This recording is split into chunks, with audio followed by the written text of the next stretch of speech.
Du coup, là, on va passer à l'interview de Wax. Donc déjà, merci à toi d'avoir accepté l'interview. Du coup, Wax. Ah, merci à toi. Merci à toi, du coup. Du coup, pour commencer, est-ce que tu pourrais te présenter et nous expliquer quel est ton rôle au sein de la KWK? Moi, du coup, on me connaît peut-être sous le pseudo de Wax. En réalité, je m'appelle Kevin. Voilà, si je l'apprends. Et j'ai 24 ans. Et puis je suis président, fondateur de la structure KWK Sport, enfin de l'association KWK Sport. D'accord. Et du coup, quelle est l'origine du pseudo Wax? L'origine du pseudo Wax. Alors, parce que moi j'entends beaucoup que c'est un pseudo qui est courant, etc. Après, moi, il faut savoir que ça vient de. C'est juste le diminutif de mon nom de famille,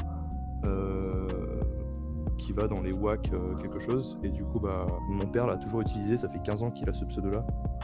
En utilisant un petit peu une partie de son prénom. C'est un diminutif de son prénom et un diminutif de son nom de famille, du coup. D'accord. J'ai reuse ça. Et donc, ça fait 15 ans que j'ai ce pseudo, quoi. Enfin, en gros, il était un peu plus long, mais je l'ai raccourci pour utiliser juste le diminutif de mon nom de famille. Ouais, c'est original. Ça fait un moment. Et du coup, comment toi, t'as connu l'e-sport en général? Alors moi, du coup, j'ai commencé à jouer aux jeux vidéo. J'ai un père qui jouait beaucoup à PES, vraiment à l'époque PES, avant que FIFA passe devant, etc. Il jouait beaucoup à ça, Call of Duty. Après, moi, j'étais pas vraiment trop jeu de shooter, etc. Du coup, je jouais beaucoup à PES. J'avais peut-être 6 ans par là. Et pendant 10 ans, j'ai joué à PES, puis basculé sur FIFA. Après, j'ai connu Trackmania, etc. Et puis, j'ai joué pas mal à Trackmania aussi. J'ai joué pas mal à des jeux style des jeux Dragon Ball, SSX sur GameCube. D'accord. Ouais, depuis les débuts, quoi. Pas les Pokémon et tout, comme beaucoup de ma génération, peut-être que tu connaître. En vrai, ouais, c'était beaucoup directement du FIFA, ouais, du SSX, du Tony Hawk aussi à l'époque, pas mal PES2, PlayStation 2, GameCube, PSP, à la sortie, quoi. Et puis voilà, pas réellement dans l'e-sport. Moi, j'ai réellement connu l'e-sport, je dirais au début de Fortnite, hein. Enfin, j'en portais pas trop d'intérêt avant. Je savais qu'il y avait un milieu, etc. Je suivais de loin, mais je pensais pas un jour me plonger là-dedans un petit peu plus en tant qu'acteur, quoi. Ouais, en fait, t'as vu comment Fortnite évoluait et tu t'es dit, c'est là qu'il faut Enfin, moi, ça m'intéresse, du coup, c'est là qu'il faut que j'arrive à créer une structure parce que c'est un peu mon objectif. Moi, j'ai commencé à jouer à Fortnite. J'avais un niveau médiocre parce que j'avais jamais joué à un shooter. Et puis je jouais beaucoup. Et moi j'ai toujours aimé l'organisation, on va dire, d'événements, etc. J'ai toujours aimé un peu l'événementiel, parce que je viens d'un boulot qui est pas mal tourné de l'événementiel, l'hôtellerie. Et puis du coup j'organisais des petits tournois en créatif sur Fortnite. Dès que le créatif est sorti, je me suis plongé dedans. Pas mal de mapping, pas mal de com. À l'époque c'était sur Facebook, j'étais pas du tout sur Twitter. Facebook, j'allais chercher des joueurs, etc. qui seraient tentés. On a formé un petit groupe de joueurs. C'est une petite communauté sympa qui était pas du tout vue, mais on se la kiffait toutes les semaines à faire différents événements, du box fight, beaucoup de box fight. Des tournois comme des tournois et tout? Ouais, beaucoup de box fight, etc. On avait honnêtement aujourd'hui le box fight il est récurrent. Et avant on faisait beaucoup de box fight. Du coup on avait pas mal d'avance. Aujourd'hui on se regarde, on se dit putain, on se l'a tué en box fight il y a 2 ans. Et je me suis dit en vrai j'aimerais bien créer un clan autour de ça parce que on est une communauté relativement soudée, petite mais soudée, parce qu'on mettait vraiment en avant pour le futur de ce soi-disant clan, mais ce clan ça a duré 2 jours. C'était en gros l'entraînement en créatif, quoi. C'était pas en mode creative warrior, mais on entraînait beaucoup, on s'entraînait entre nous, quoi. C'était beaucoup de la communication entre nous. Et puis du coup est venue la KWK, quoi. Ouais, elle est arrivée et du coup après c'est là qu'a commencé un peu ton parcours dans l'e-sport? Ouais, c'est ça. En gros, si tu veux, au commencement de ce pseudo clan, 2 jours après, c'était plus un clan, quoi. C'était de base, à ce moment-là, c'était une team e-sport, quoi. C'était entre nous, etc. À la recherche d'un coach, à se lancer dans de la communication sur Twitter, etc., dans du graphisme, dans de l'événementiel, des petites cash prize, etc. Tu vois, ça a commencé à monter comme ça. Et puis voilà, après on avait les mains dedans, quoi. Et puis tu peux pas te dire je reste sur mes acquis, toujours viser plus. Et du coup en fait plus t'avances, plus le clan de l'époque il est loin derrière toi, quoi. Puis plus cette team e-sport évolue pour arriver à être vue autrement, quoi. Ouais, c'est-à-dire que l'évolution, elle a été ascendante, elle est partie de rien et elle est arrivée quand même à une structure qui est bien, qui a des bonnes bases, avec du staff de qualité et tout. C'est ça. Du coup, C'est ça en fait, c'est des arrivées, même des départs, etc., qui font comprendre certaines choses et tout. Enfin voilà, hein, je pense que toutes les structures à partir de ce moment-là évoluent sur le tas, parce que à part s'ils n'ont pas l'expérience, à part s'ils ont l'expérience d'avoir déjà mené une structure, on va dire à bon port, c'est-à-dire une finalité, un gros objectif acquis, je pense que tu apprends sur le tas, hein. et du coup, ça a été quoi la philosophie qui a été instaurée à l'équipe lors de son commencement, pardon? Étant un petit peu le meneur de ce projet à ses débuts, moi j'ai ma propre philosophie de voir les choses.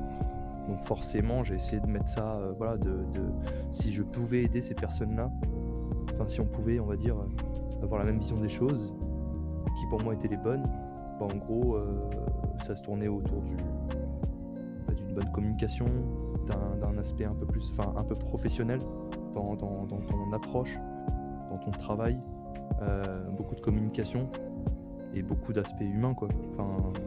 Voilà, à se parler parfois des nuits Entière. beaucoup d'humanité et de respect, quoi. Ouais, Pour moi c'est super important. c'est les bases de la structure. Ouais. Et du coup, comment toi t'as vécu le passage de la team e-sport entre guillemets à une structure e-sport? Je sais pas en vrai à quel moment tu bascules structure e-sport. Déjà elle doit être sous loi 1901 au minimum. Ça montre que quand même t'es reconnu officiellement t'es reconnu. Non, en fait, de la mise en place, passage sous association, mettre en place des postes super importants pour l'évolution des joueurs. Voilà, je pense que à partir du moment où tes joueurs sont soutenus quotidiennement, que tu as une bonne communication, un minimum une bonne communication,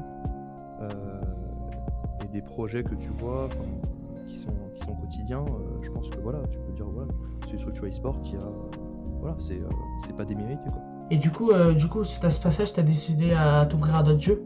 À d'autres jeux. Ouais, on a eu du coup un passage où on a testé sur 2 jeux différents. On était du coup sur Fortnite et au même moment on a essayé sur FIFA et Trackmania. FIFA en fait, la scène était, le jeu était pourri par la communauté. On a vite fait demi-tour. Honnêtement, même un manager FIFA c'était impossible d'avoir, donc on a laissé tomber. Alors qu'on le voulait, moi j'ai grandi dans ce jeu, du coup j'aurais bien aimé suivre un peu la scène et participer, c'est pas grave, un jour peut-être, mais Trackmania par contre, on s'était lancé dedans, ça a duré, on a évolué sur Trackmania pendant 3 mois, un trimestre, avec Tia qui avait un grand palmarès derrière lui, double champion du monde, avec l'équipe de France Trackmania. On avait une bonne petite line-up composée de 2 joueurs. Mais pareil, c'est une scène relativement fermée, où c'est des structures qui sont là depuis des dizaines d'années, j'abuse, mais depuis 10-15 ans, parce que le jeu est vieux. D'accord. Et je sais du coup qu'en septembre 2019, vous êtes lancé dans votre première LAN. Du coup, comment se déroule l'organisation d'une LAN? Alors, à l'époque, c'était la GameStep. Donc du coup, en termes d'organisation, nous, c'était notre première LAN. C'était un petit peu... comment t'organises ça, comme si tu partais en week-end avec ta famille et que tu gérais le week-end, quoi. C'est-à-dire tu réserves le logement, tu restes en communication avec les participants, on se rejoint si on peut le plus tôt possible pour faire un maximum de routes ensemble, etc., que ce soit le train ou en route. Voilà, quoi. À l'époque on n'avait pas, on était passé chez AC Sport à l'époque pour le maillot, mais il était en création à ce moment-là, du coup on pouvait pas l'avoir pour la LAN, du coup Décathlon. À l'époque c'était Décathlon, on a fait floquer des maillots. histoire d'être habillé, quoi. Du coup, c'était. Ouais, de pouvoir représenter la structure. Que les gens sachent de quelle structure ils parlent quand on parle de la KWK, qu'ils voient les joueurs. Ouais, voilà, c'est important quand même d'avoir un habillage, que ce soit moi, les joueurs, puis les accompagnants qui portent le nom de l'équipe sur le dos, quoi. C'était important à ce moment-là, c'était une bonne opportunité de se montrer, et puis d'avoir de l'expérience pour les joueurs, même pour moi, une grosse orga. Comme on a pu le faire pour la Lyon eSport, c'est un peu plus gros, il y a plus de gens, etc. Donc, ouais, peut-être D'accord. après, on en parlera, quoi. Ouais, du coup, pour partir en LAN, ça, c'est la question que j'allais te poser ensuite. Du coup, pour partir en LAN, vous choisissez quel joueur pour partir en LAN? Là, Comment on fait pour les choisir? Comment tu fais? Après, moi, je peux me baser sur quoi? Sur 3 LAN, une online, la Game à rassembler, sur la Lyon eSport, parce que les 3 ont été vraiment différents, et la Game Step. En réalité, la Game Step, c'était vraiment, comme je te dis, à nos débuts, quoi. Du coup, c'était vraiment plus qui était dispo. Mais en vrai, on va en LAN, on va s'éclater. Donc, il y avait Taldrin et Azox à l'époque qui étaient dispo. Du coup, 2 slots solo, et puis ils sont allés participer, quoi. D'accord. Et du coup, comment elle s'est déroulée du coup l'année 2019 pour l'équipe? C'était beaucoup de. Je te dis, moi, j'avais mes connaissances d'organisation, dans mon métier, etc. Ouais, en termes humains aussi, mais en tant que gestionnaire de l'équipe e-sport, j'ai appris sur le tas. Donc il y avait beaucoup d'apprentissage sur le tas. Et du coup, ouais, en 2019, c'est beaucoup d'apprentissage, quoi. En gros, comment se déroule la scène, comment tu peux évoluer dans de bonnes conditions.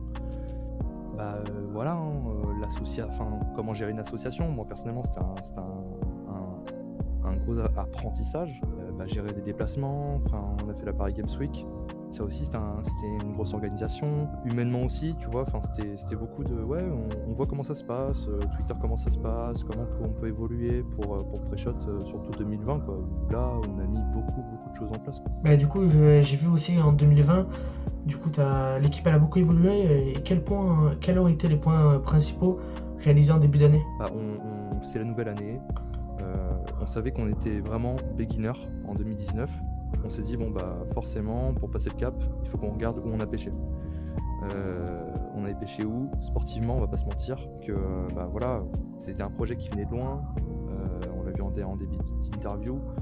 On venait de très très loin. C'était des gens sans expérience. C'était important de step up sportivement, de faire confiance peut-être avec des joueurs qui étaient un peu plus expérimentés. Visuellement aussi, on préparait un petit peu l'anniversaire de l'équipe qui se faisait le 1er mai. Pour sortir de belles choses, on a dû bosser tout le début d'année pour sortir un 1er mai de fou, quoi. Nouveau logo. Après, je sais pas si tu veux qu'on en parle un peu après, mais voilà, il y avait beaucoup de choses à faire évoluer. Le staff qui est des responsables, différents pôles bien prédéfinis dans l'équipe. Du coup, est-ce qu'on peut dire que la Lyon eSport elle a été un tremplin pour la structure? Là, ouais, c'est vrai que la Lyon eSport, nous, je crois que c'était en décembre 2019 où on a eu le slot. Donc on savait 2 mois et demi avant, je crois 2 mois qu'on y participait. Un tremplin, en vrai, ouais, je pense humainement c'était un tremplin. Humainement, je pense, même sportivement pour les joueurs, même si les résultats n'étaient pas au rendez-vous, j'étais le premier à dire que l'important c'est de participer. Et derrière, l'important de participer, c'est pas juste la phrase en elle-même, c'est de l'expérience en fait. L'important, c'est l'expérience. Parce que tu veux pas aller chercher un résultat en LAN si tu sais pas comment ça se passe. Et du coup, là, on en discutait tout à l'heure, mais du coup, c'est quoi le travail qui a été réalisé pour les 1 an de l'équipe? Pour les 1 an de l'équipe, franchement, c'était... je suis content d'avoir mis en place avec toute l'équipe ces choses-là. C'était important, si vous vouliez, de passer à autre chose, de tourner un petit peu cette page-là, que voilà, on passait de beginner à voilà, une structure voilà, qui a envie d'avancer, qui a envie d'exposer des choses propres. Donc pour ça, on a travaillé avec un graphiste américain qui est Malice sur Twitter, Malice Design si je me trompe pas, si ça vous intéresse. C'est lui qui a créé le nouveau logo. Et du coup, à partir de là, on a créé une charte graphique aussi. C'est important pour nous d'avoir une charte graphique. C'est super important pour les équipes e-sport d'avoir une charte graphique. Ça permet à toute la partie artistique d'avancer dans de bonnes conditions, de savoir quoi mettre, quand, quelle couleur. Voilà, c'est la base, mais c'est super important. Donc voilà, et puis la mise en place aussi d'une line-up principale où tu accueillerais, voilà, donc bien dissocier la line-up, on va dire première ou pro, entre guillemets, et la line-up académique. Donc pour donner l'opportunité à, oui, certains anciens qui ont des choses encore à montrer et à apprendre, à basculer sur une partie académique, qui bénéficient entièrement du travail qu'ils ont pu bénéficier dans le passé, et une line-up un peu plus pro, on va dire, avec des joueurs qui ont de l'expérience, comme aujourd'hui Dids et SLQ, quoi. Après c'est tout, hein, du nouveau staff aussi, qui ont bien alimenté l'équipe, pour la faire encore plus grandir. Et voilà, le résultat il était bon, hein, ça fait 2 mois. Ouais, tout à fait. Et du coup, pour terminer pour terminer un peu cette interview sur toi, du coup, et aussi sur la structure, pour terminer, c'est quoi tes objectifs personnels à toi? Personnel, moi, c'est compliqué. Enfin, je parle rarement de moi. Voilà, je suis là le président de la KWK et rien d'autre. En soi, je suis un être humain aussi. J'aimerais vivre de ma passion. C'est comme beaucoup de gens dans l'e-sport pourraient le dire, quoi. Je me donne les moyens pour être là, mais voilà, enfin, un jour peut-être, mais on doit créer le projet. On doit créer le projet pour en arriver là. Voilà, et c'est long, c'est dur. Donc voilà, mais il y a beaucoup de choses à mettre en place. Mais ça va arriver. Voilà, Après, ça arrivera, ouais, ça arrivera. Voilà. là, tu vas tout faire pour que ça arrive. Et même nous, le staff, tout ce qui est staff et même les joueurs et tout, on va tout faire pour un peu aider à ce que la structure elle avance et pour la mettre au sommet de la scène francophone et pour voir aussi européenne. Du coup, là, je pense qu'on arrive un peu au terme de cette interview.